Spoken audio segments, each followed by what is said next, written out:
Hello friends, welcome to my RK technical classes. आज मैं discuss करूंगा success tips for university examination.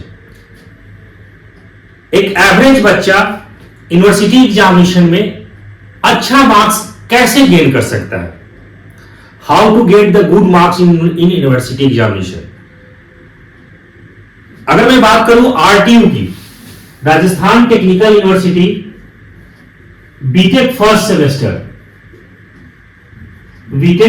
Semester का examination जो date है 28 जनवरी 2025, ये हमारा एग्जामिनेशन आपका डेट है, एग्जाम डेट है। अब जो इंजीनियरिंग के जो स्टूडेंट है, इंजीनियरिंग कैरियर का सबसे फर्स्ट एग्जामिनेशन है जो आरटीयू का पेपर होने वाला है। अगर मैं बात करूं यहां पे, मैं कोई एक सब्जेक्ट का एग्जांपल ले लेता हूं। जैसे इसके फर्स्ट सेमेस्टर के अंदर बेसिक मैकेनिकल इंजीनियरिंग का सब्जेक्ट चलता है कि कौन सा, बेसिक मैकेनिकल इंजीनियरिंग। शॉर्ट में मैं लिख देता हूं यहां पे BME, बेसिक मैकेनिकल इंजीनियरिंग। इसका जो पेपर का जो पैटर्न होता है वो किस तरीके से होता है, इसमें मैं फ्रेंड्स 5 टिप्स अभी बताने वाला हूं, और अगर आप इस टिप को फॉलो करते हैं तो आप अच्छे मार्क्स गेन कर सकते हैं।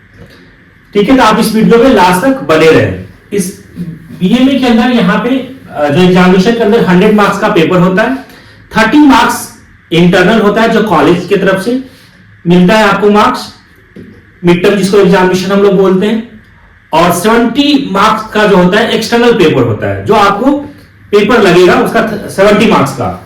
तो इसमें 2 पार्ट में एग्जामिनेशन होता है, एक होता है हमारा इंटरनल एग्जाम, दूसरा होता है हमारा एक्सटर्नल एग्जामिनेशन। इंटरनल जो हमारा होता है कितने मार्क्स का होता है, 30 मार्क्स का, 30 मार्क्स का होता है, और 70 मार्क्स का हमारा होता है एक्सटर्नल। इस तरीके से यहां 30 जो मार्क्स है हमारा कॉलेज की तरफ से जाता है जो मिड टर्म एग्जामिनेशन होता है, 70 जो मार्क्स है ये हमारा बाहर पेपर लगता है।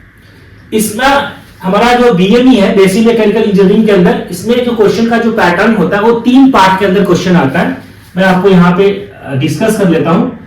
पार्ट ए होता है, पार्ट बी और पार्ट सी। 3 पार्ट के अंदर होता है। पार्ट ए कंपलसरी होता है, पार्ट बी और पार्ट सी में आपको ऑप्शन दिया जाता है। पार्ट ए के अंदर यहां पे जो क्वेश्चन होता है 10 क्वेश्चन होता है। यहां पे क्वेश्चन कितने होंगे, और यहां पे मैं मार्क्स लिख देता हूं, मार्क्स 10 क्वेश्चन होता है, और कितने मार्क्स का होता है, 2 मार्क्स का होता है, और ये कंपलसरी होता है, आपको करना ही पड़ेगा, नहीं करते हैं तो आपको क्वेश्चन का मार्क्स नहीं मिल पाएगा। तो ये टोटल कितने मार्क्स का हो गया, 20 मार्क्स का हो गया। ये हमारा ए पार्ट से क्वेश्चन पूछा जाता है इस तरीके से। बी पार्ट से जो क्वेश्चन आता है वो यहां पे 7 क्वेश्चन यहां पे आपको दिया रहेगा क्वेश्चन के अंदर, और 7 में से हमें करना कितना होता है, 5 क्वेश्चन करना होता है। ठीक है, 7 में से हमें 5 क्वेश्चन करना होता है, और एक जो क्वेश्चन होता है वो 4 मार्क्स का होता है। तो हमारा टोटल कितना हो गया, 20 मार्क्स। 20 मार्क्स का यहां बी पार्ट से क्वेश्चन आता है। जो हमारा सी पार्ट है, सी पार्ट से हमारा जो क्वेश्चन पूछा जाता है 5 क्वेश्चन होता है, और इसके अंदर हमें 3 क्वेश्चन करना होता है। 5 में से मैं कितने क्वेश्चन, 3 क्वेश्चन, और एक जो क्वेश्चन होता है वो 10 मार्क्स का होता है। तो 10 इंटू 3 कितना हो गया, 30 मार्क्स। अब इसको आप ऐड करेंगे तो 30, 20, 50 और 20, 70, ये 70 मार्क्स का पेपर हमें एक्सटर्नल एग्जामिनेशन में इस पैटर्न से पूछा जाता है। ठीक है, अब हम लोग बात करते हैं कि हमें ध्यान कौन कौन से बात हमें ध्यान में रखना जरूरी है। सबसे फर्स्ट बात इसके अंदर पॉइंट हमें ध्यान में रखना ये जरूरी है कि इस तीनों पार्ट में से जो क्वेश्चन, जिस पार्ट का आपका क्वेश्चन अच्छे तरीके से आता हो, आप उसी को अटेम्प्ट करें। अगर आपको ए आ रहा है बहुत अच्छा है, ए को करें, बी का आ रहा है तो बी करें, सी आ रहा है आपका पार्ट तो सी करें। अगर तीनों में से आपको, अगर जनरली देखिए अगर हमें सी पार्ट में अच्छे से आ रहा है तो आप कोशिश करें कि लॉन्ग क्वेश्चन को कवर करें, क्योंकि ये जो आपका है वो 10 मार्क्स का क्वेश्चन है। कभी कभी होता क्या है कि बच्चा आप ए पार्ट को सॉल्व करता है और यहाँ पे 10 क्वेश्चन है, 2 मार्क्स का है, ठीक है। और बच्चे को इसके अंदर आपको बहुत कुछ आता है, तो आप क्या करता है कि इसमें टाइम को ध्यान नहीं देता है और एक ही क्वेश्चन के अंदर आपका मैटर बहुत ज्यादा आपने लिख देते हो, तो उस कंडीशन में आपको मार्क्स तो 2 ही है, 2 मार्क्स का ही है, मार्क्स तो 2 से ज्यादा तो मिलेगा नहीं। तो ये चीज भी ध्यान में रखना कि अगर आपको 2 मार्क्स का क्वेश्चन दिया गया है तो 2 मार्क्स के अकॉर्डिंग ही आपको आंसर में लिखना है। ऐसा नहीं कि पूरा एनर्जी हमें इसी 2 मार्क्स में ही लगा देना है और लॉन्ग क्वेश्चन को हमने छोड़ दिया। अगर आपको लॉन्ग क्वेश्चन अगर आपको आ रहा है यहां से सी पार्ट से, तो आप कोशिश करें कि हमें लॉन्ग क्वेश्चन को कवर पहले करें। जो क्वेश्चन आपको आ रहा है, जो हमें पार्ट से आ रहा है, अच्छे से आ रहा है, उस पार्ट को आप कर सकते हैं जो आपको सही लगता हो। तो सबसे पहले हमें बात करूं यहां पे कि इसके अंदर जो क्वेश्चन आ रहा है पार्ट के अंदर, उसको क्वेश्चन आपको ध्यान में रखना और उसको सॉल्व करना है, ठीक है। फर्स्ट इसके अंदर आप जो यूज करेंगे, एक तो आप black and blue pen, black और ब्लू पेन। अगर कोई हेडिंग लिखना है तो आपको क्या लिखना है, ब्लैक पेन से आप लिखना है।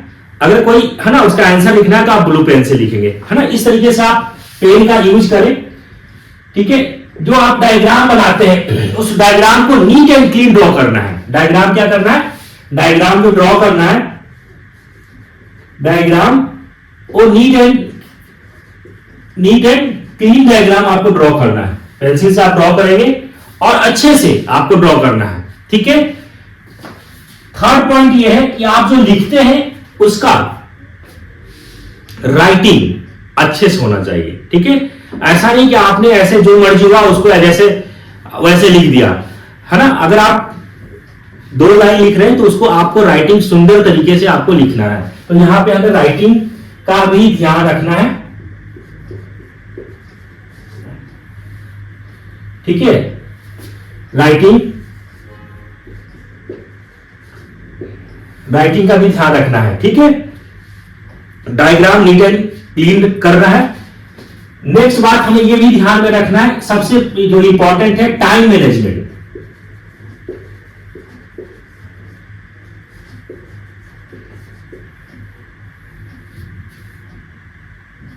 टाइम मैनेजमेंट, टाइम आपको मैनेज करके चलना है। अगर आपको क्वेश्चन लॉन्ग क्वेश्चन है, 10 मार्क्स का है, तो उसी के अकॉर्डिंग आपको आंसर लिखना है। 2 मार्क्स का है तो उसके अकॉर्डिंग लिखना है। अगर आपको 5 मार्क्स का क्वेश्चन, यहाँ पे 4 मार्क्स अगर क्वेश्चन पूछ रहा है तो उसी के अकॉर्डिंग आपको लिखना है और टाइम को मैनेज करते हुए यहां पे करना है। ऐसा नहीं कि हमने ए पार्ट बी पार्ट को लिख दिया और सी पार्ट के लिए हमारे पास टाइम ही नहीं है, ठीक है। तो टाइम को ड्यूरेशन देखते हुए और आपको सारे क्वेश्चन अटेम्प्ट करना है। ये भी ध्यान में रखना है कि यहाँ पे इंपॉर्टेंट ये भी पॉइंट्स है, हमें अटेम्प्ट जो करना है सारे क्वेश्चन अटेम्प्ट करना है। तो हमें सारा क्वेश्चन अटेम्प्ट कब होगा, जब हमें टाइम हमें मैनेज करना जरूरी है। अगर टाइम आपने मैनेज कर लिए तो सारे क्वेश्चन आप अटेम्प्ट कर लेंगे। होता क्या है, कभी कभी स्टूडेंट को बहुत सारे क्वेश्चन सब कुछ आता है, लेकिन क्वेश्चन आप क्या करते हैं उसको अटेम्प्ट नहीं कर पाते हैं, रह जाता है एग्जामिनेशन में। तो ये भी एक बहुत बड़ा इंपॉर्टेंट रोल है कि हमें क्या करना है, टाइम मैनेज करना है। टाइम मैनेज करने के बाद आपको यहां पे टाइम मैनेजमेंट के बाद आप क्या करेंगे, ये चीज ध्यान में रखना कि सारे क्वेश्चन अटेम्प्ट ऑल क्वेश्चन, सारे क्वेश्चन अटेम्प्ट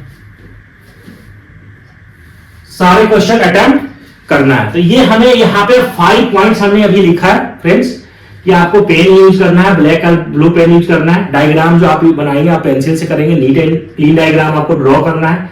राइटिंग के ऊपर आपको ध्यान रखना है, टाइम मैनेज करना है और सारे क्वेश्चन आपको अटेम्प्ट करना है, ठीक है।